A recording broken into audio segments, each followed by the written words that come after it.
in the heart of the bustling city, where neon lights flicker and the hum of traffic never dies, stood an imposing building, the Tallbridge Towers. Known for its luxurious apartments and affluent residents, it was a beacon of modern living. Yet, nestled amidst the opulence on the 14th floor was a flat that no one dared to inhabit for long. Apart to Man 1407, it was late autumn when Emily, a young professional seeking solace from her demanding job, moved into 1407. The rent was suspiciously low for such a prime location, but she dismissed it as her good fortune. The first night, as she unpacked her boxes, she noticed an unsettling stillness in the air, a quiet that felt too heavy, too intrusive. She shrugged it off, attributing it to the city's exhaustion and her own overactive imagination. But the unease grew. At night, the apartment seemed to breathe with her, shadows stretching and shrinking with an uncanny life of their own. The temperature would drop suddenly, a biting cold that wrapped around her like icy fingers. She heard whispers, barely audible, like secrets carried on the wind,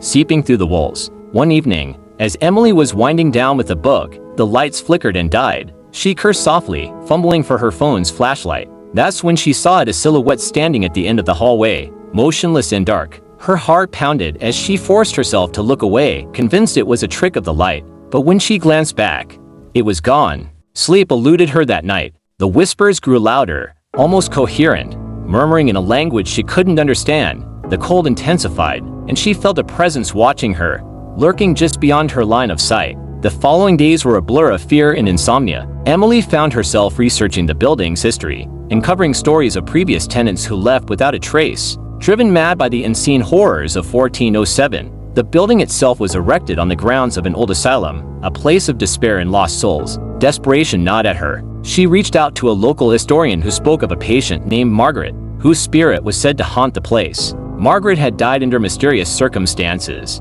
her screams echoing through the corridors until her last breath. The historian's grave warning lingered, "Leave before she claims you too." Emily decided to flee that night. She packed hurriedly, her heart racing with every rustle of the apartment. As she stepped into the hallway, the lights flickered once more, and she saw her, a woman with hollow eyes and a twisted smile, standing where the silhouette had been. Paralyzed with fear, Emily felt the cold seeping into her bones. The whispers became deafening, a cacophony of sorrow and anger. Summoning all her courage, she bolted, never looking back, down the stairs and into the street, where the city's noise washed over her like a comforting blanket. She never returned for her belongings, leaving everything behind.